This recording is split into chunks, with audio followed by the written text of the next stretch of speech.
கற்களாய் இருந்தவர்கள் தூண்களாக மாறினார்கள். கற்களாக இருந்தவர்கள் தூண்களாக மாறினார்கள் என்ற மைய சிந்தனையை சிந்தித்தோம் என்றால், தடை கற்கள் என்றாலே ஒரு தடை கற்களாக இருக்கும். ஒரு கல் நம்ம பாடையில் இருந்தால் அது நம்மளுக்கு இடைஞ்சலாக இருக்கும். அதே கல் நம்ம வீட்டு உள்ளே வச்சிருப்போமா, ஒரு கல்லை தேவையில்லாத கல், அது நம்ம வீட்டில் வேலை செய்வதற்கு தடையாக இருக்கும். இதே போன்றுதான் இந்த 2 கற்கள் தடையாக இருந்தது. இயேசுவை தன் உள்ளத்தில் ஏற்று பணிவாழ்வு தொடங்கும் வரை அவர்கள் இருவரும் ஒருமிக்க ஒவ்வொரு விதமான பணிநிலைகளில் தடை கற்களாக இருந்தார்கள். அவர்கள் எப்படி தூண்களாக மாறினார்கள் என்றால், புனித பேதுருவின் வாழ்விலிருந்தும் புனித பவுலின் வாழ்விலிருந்தும் கிறிஸ்துவை தன் உள்ளத்தில் ஏற்று நற்செய்தி பணியை பறைசாற்றுவதற்கு முன்பாக அவர்கள் இருவரும் நமக்கு 2 படிப்பினைகளை கற்றுத் தருகின்றார்கள். ஒன்று பேசினா மற்றொன்று மாற்றி பேசக்கூடாது. பேதுரு தனது வாழ்வில் நமக்கு சொல்லி தரும் பாடம், பேசுவது அதே போல் நடக்க வேண்டும், மாற்றி மாற்றி பேசக்கூடாது என்பதை பேதுரு தனது வாழ்வில் குறிப்பிடுகின்றார். எவ்வாறு என்றால், தமிழ்நாட்டில் பழமொழியாக கூறுவதை கேள்விப்பட்டிருப்பீர்கள், அல்லது வழக்காற்றாக கூறுவதை கேள்விப்பட்டிருப்பீர்கள். குடிகாரம் பேச்சு விடிஞ்சா போச்சு என்று சொல்வதை கேள்விப்பட்டிருப்பீர்கள். ஆனால் பேதுருவோடைய பேச்சு குடிகாரன் பேச்சு விடிஞ்சா போச்சு, ஆனால் பேதுருவோட பேச்சு சொன்ன ஒன்ன போச்சு. எப்படி என்றால், இன்றைய நற்செய்தியை பார்த்தீர்கள் என்றால், புனித பேதுரு இயேசுவை நீதான் மெசியா என்று குறிப்பிடுகின்றார். ஆனால் அதே நற்செய்தியில் தொடர்ந்து இறைவார்த்தையை பார்த்தீர்கள் என்றால், 22வது இறைவார்த்தையை பார்த்தோம் என்றால், அதே பேதுரு அதே வாயில் சொல்லி ஒரு நாள் கூட மாறவில்லை. உடனடியாக, ஆண்டவரே உமக்கெல்லாம் எதுக்கியா, இது தேவையில்லாத ஒன்று, நம்ம இங்கே இருந்ததெல்லாம், நம்ம எதுக்கையா அங்கே போகணும், நீ ஏன் அங்கே போய் சாகணும் சொல்லி மாற்றி பேசுவதை காண்பிக்கின்றார். அவருடைய வாழ்விலிருந்து நாம் கற்றுக்கொள்ள வேண்டியது இதுதான் பிரியமானவர்களே. மேலும் ஒரு சிறு கதையை உங்களுக்கு சொல்ல விரும்புகின்றேன். குடிகாரர்களுடைய பேச்சு எப்படி மாறி போச்சு என்று சொல்வார்கள் என்றால், ஒரு குடிகாரன் கோவில் முற்றத்திலிருந்து ஞாயிற்றுக்கிழமை மாலை 4 மணி சரக்கு அடிச்சாச்சு, குடிச்சிட்டு ஃபுல் மப்பில் வந்து நிற்கிறாரு. கோயிலுக்கு வெளியே நின்று சூசேப்ப சிறுவத்தை பார்த்து, சூசேப்பதே இன்னைக்கு சரக்கடிக்க எனக்கு காசு கிடைச்சிச்சு, நாளைக்கு எனக்கு ஒரு 100 ரூபாய் தான் இருக்கு, இந்த 100 ரூபாய் வச்சு நான் ஒரு ஆஃப் கூட வாங்கி அடிக்க முடியாது, அதனால் நாளைக்கு நான் வரும்போது எனக்கு பைசா இருக்கணும், இல்லைன்னா வச்சுக்கோ உன்னை சுக்கு நூறாக உடச்சி தள்ளிடுவேன் என்று கோயிலுக்கு வெளியே இருந்து கூக்குரல் எடுத்து அந்த குடிகாரன் கத்துகின்றான் சூசேப்பரை பார்த்து. உடனே பங்கு தந்தை ஆலயத்தில் உள்ளே இருந்து கேட்டுக்கொண்டு, ஐயையோ 5000 ரூபா ஸ்டாச்சுவை உடைச்சாலும் உடைச்சு போட்டுருவான், குடிகார பாவி, இவனுக்கு ஒரு 50 ரூபாய் வச்சலாம் என்று நினைத்தார். ஆனால் சற்று யோசித்து விட்டு பங்கு தந்தை மறுநாள் காலையில் ஒன்று செய்தார். சூசேப்ப ஸ்டாச்சுவை எடுத்து உள்ளே வைத்து விட்டு குழந்தை இயேசு சிறுவத்தை வைத்து விட்டார்.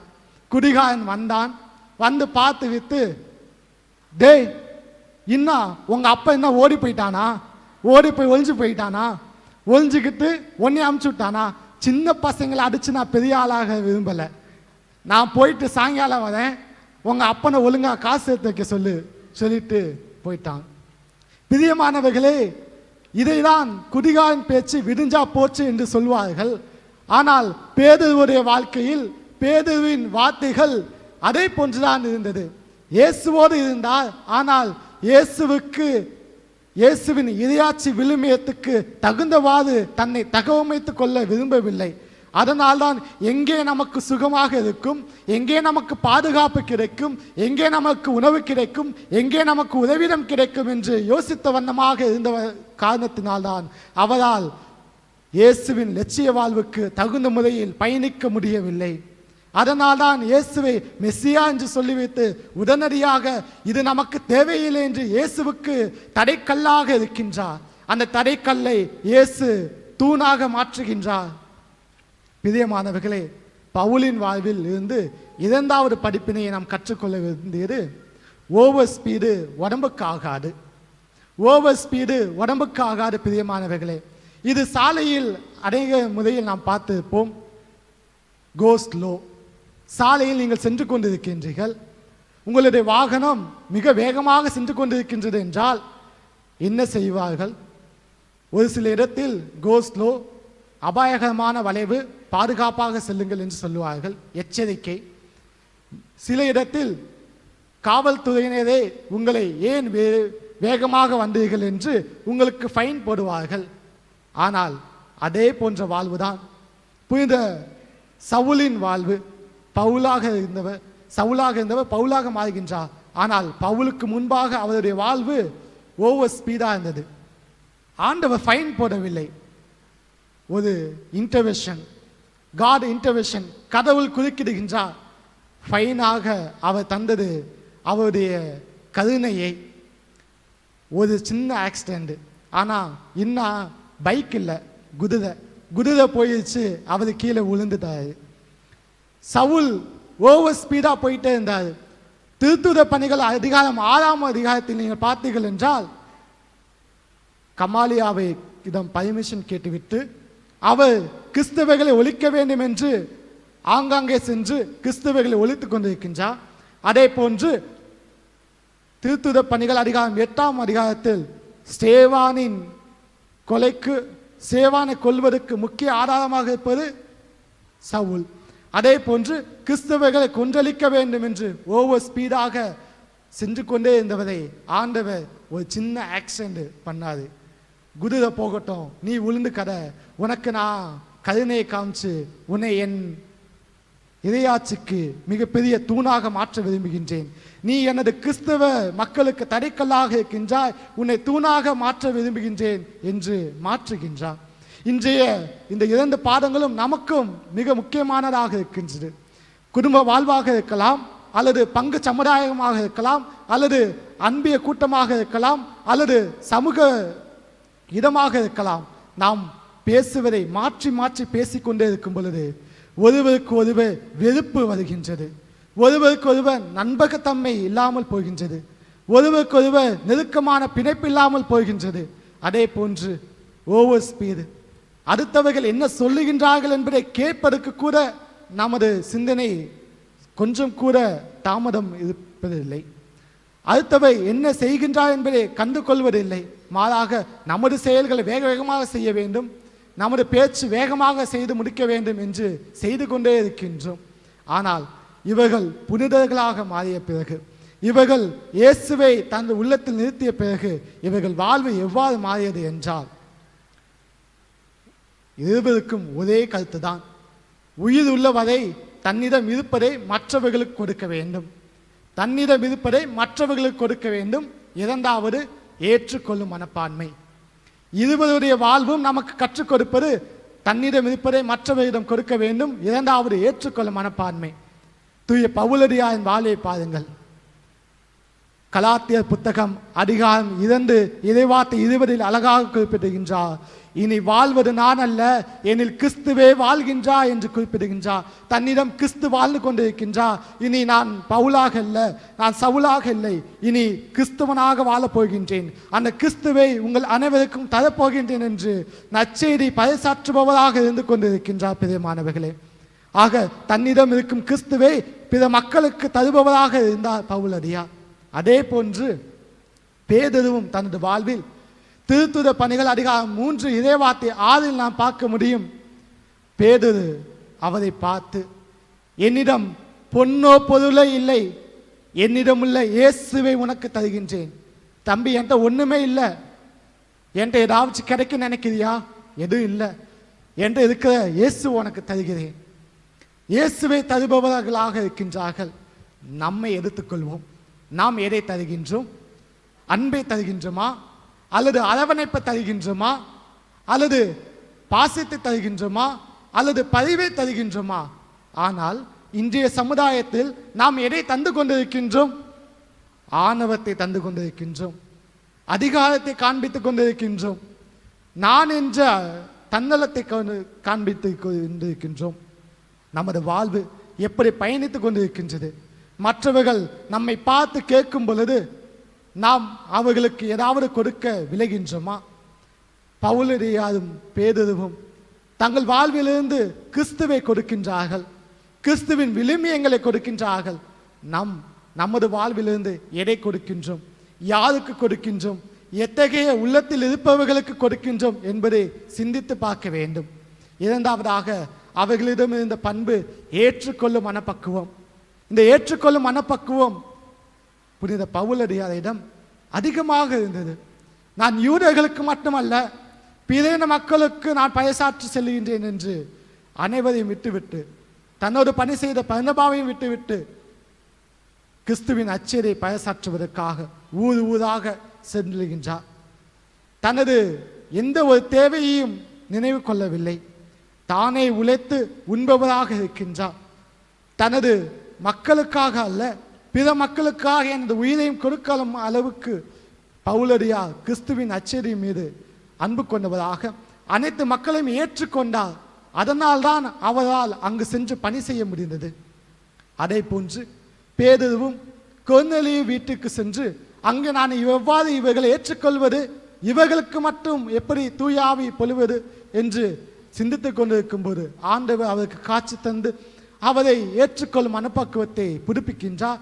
அவரும் அவர்களை ஏற்றுக்கொள்ளுகின்றார். இந்த ஏற்றுக்கொள்ளும் மனப்பக்குவம் நம்மிடம் இருக்கின்றதா? சிந்தித்து பாருங்கள். ஒரு சிறு உதாரணமாக ஒரு நிகழ்வை கூறுகின்றேன். சுமார் ஒரு 500 வருடங்களுக்கு முன்பாக ஒரு சிறு குழந்தை பிறந்தது. அந்த குழந்தைக்கு தாய் பிறக்கும் பொழுது இறந்து விட்டது. தந்தை மிகவும் வறுமை. அந்த குழந்தையை வளர்த்து கொண்டே இருக்கின்றார். அந்த சிறுவனும் வளர்ந்து வந்தே இருக்கின்றான். 7 வயது ஆகும் பொழுது அவன் தந்தையும் இறந்து விட்டார். மிகவும் வறுமை. ஆனால் கடவுள் பக்தியில் மட்டும் அந்த சிறுவன் மிகவும் திளைத்திருந்தான். திளைத்திருந்தது மட்டுமல்லாமல் அவன் கடவுளுக்குரிய காரியங்களை செய்து வந்தான்.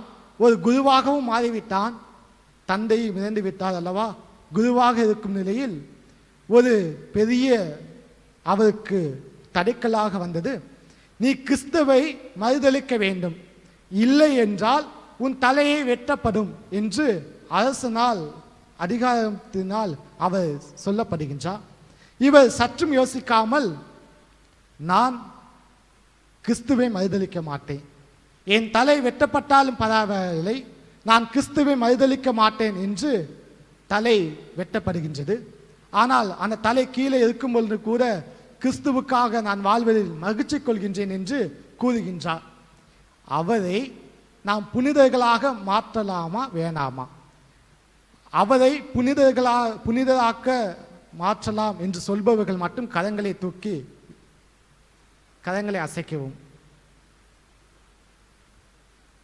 நீங்க எல்லாம் கரங்களை அசைக்கிறீங்க.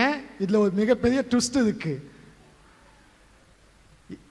அவர் கடைசி காலத்தில் இயேசுவுக்காக தலை வெட்டப்பட்டார். ஆனால் இடைப்பட்ட காலத்தில் மிகவும் கொடியவராக வாழ்ந்து வந்தார். மிகவும் அடுத்தவர்களை அடக்கி ஆழ்ந்து வந்தார். விபச்சாரத்தில் ஈடுபட்டார். ஆனால் கடைசி காலத்தில் இயேசுவுக்காக உயிர்த்திருந்தார். வெட்டப்பட்ட பிறகும் தலை துண்டான பிறகும் இயேசுவுக்காக நான் சாவதில் மகிழ்ச்சி அடைகின்றேன் என்று கூறுகிறார். இப்போ சொல்லுங்க, அவர் புனிதர் ஆக்கலாமா வேணாமா? இப்போ என்ன கையெல்லாம் குறைஞ்சிருச்சு? ஆக்கலாமா? அது எப்படி? உங்களுக்கு தெரியாத ஒருத்தர் எவ்வளவு தப்பு செஞ்சிருந்தாலும் சரி, இயேசுவுக்காக சொன்ன உடனே புனிதர் ஆக்கலாம். ஆனால் உங்கள் வீட்டு பக்கத்தில், உங்கள் வீட்டுக்கூட உங்களோட அண்ணனாக இருக்கலாம், தங்கச்சியாக இருக்கலாம், உங்களோட உறவினர்களாக இருக்கலாம், உங்களுக்கு ஏதாச்சும் சொத்து பிரச்சனையாக இருக்கும், இல்லை குடும்ப பிரச்சனையாக இருக்கும், இல்லை நாத்தனார் மருமகள் பிரச்சனையாக இருக்கும், மருமகள் மாமியார் பிரச்சனையாக இருக்கும். அவங்கள ஏற்றுக்கொள்ள மாட்டீங்க. ஆனால் ஊர் பேர் தெரியாத, யாருமே தெரியாத ஒருவருக்கு மட்டும் புனித பட்டம் தரலாம் என்று ஏற்றுக்கொள்வீர்கள். இப்படி தானே? ஆனால் நான் சொன்ன கதை இல்லவே இல்லை. அப்படி ஒன்றுமே நடக்கவே இல்லை. ஆனால் அவர்களை மட்டும் ஏற்றுக்கொள்ளலாம் என்று நினைப்பீர்கள். ஆனால் உங்கள் பக்கத்து வீட்டில் இருப்பவர்களையும், உங்கள் அருகில் இருப்பவர்கள், இங்கேயே எடுத்துக்கோங்களே, சேர் பக்கத்தில் பைய வச்சுட்டு உட்காந்துருக்காங்க. ஏமா தள்ளி வையுமா, உங்கள் சேருக்கு ஒரு ஆள் இடம், உன் சேரில் பை வைக்க இடம், தள்ளி உட்கார மாட்டியா, அதையே ஏற்றுக்கொள்ள மாட்டாங்க. ஆனால் இவங்களை மட்டும் ஏற்றுக்கொள்வீங்க. பிரியமானவர்களே, ஏற்றுக்கொள்ளும் மனப்பக்கம் எங்கே இருக்கின்றதோ அங்கே இறைவன் இருக்கின்றார். பிரியமானவர்களே, அதைதான் இயேசு கிறிஸ்து வாழ்வில் பார்க்க முடியும். நான் யூதர்களுக்கு மட்டுமல்ல, அனைத்து மக்களுக்கும் என்று பாவிகளையும் விதவைகளையும் சமாரியர்களையும், ஏன் வரி தந்துவதாக இருந்த மத்தேயுவையும் தீவிரவாதியாக இருந்தவரையும் தனது இயக்கத்தில் தனது சீடர்களாக ஏற்றுக்கொண்டார். அங்குதான் இறையாட்சி மண்ணில் மலர்ந்தது. அதே போன்று சீடர்களும் எப்பொழுது மக்களை ஏற்றுக்கொண்டு கிறிஸ்துவின் விளிமேத்தை ஏற்றுக்கொண்டு கிறிஸ்துவின் ஆவியானவை தங்கள் உள்ளத்தில் ஏற்றுக்கொண்டு எப்பொழுது பணி செய்ய தொடங்கினார்களோ அப்பொழுதுதான் கிறிஸ்தவம் மிகப்பெரிய மறுமலர்ச்சியாக மாறியது. நாமும் எப்பொழுது ஏற்றுக்கொள்ளும் மனப்பக்கம் இருக்கின்றதோ நாமும் கற்களாக இருந்திருக்கலாம். சினம் எனும் கற்கள் நம் குடும்பத்தில் சமாதானத்தை தொலைத்திருக்கலாம். கோபம் எனும் கற்கள் நமது குடும்பத்தில் மகிழ்ச்சியை தொலைத்திருக்கலாம். நம்பிக்கையின்மை எனும் கற்கள் நமது குடும்பத்தில் அமைதியை தொலைத்திருக்கலாம்.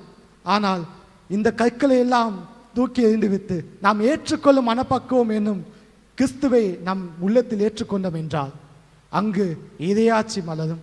அங்கு நாம் தூண்களாக மாறுவோம். ஆக கற்கள் ஆக இருந்த பேதுருவும் பவுலும் தூண்களாக மாறினார்கள். நாமும் கற்களாக இருந்திருக்கலாம், கற்களாக செயல்பட்டிருக்கலாம், கற்களான சொற்களை சொல்லியிருக்கலாம். நாமும் தூண்களாக மாற வேண்டும் என்றால் ஏற்றுக்கொள்ளும் மனப்பக்குவம் நமக்கு தேவை. ஆண்டவரிடம் அதை கேட்டு தொடர்ந்து திருப்பலியில் மன்றாடுவோம். ஆமேன்.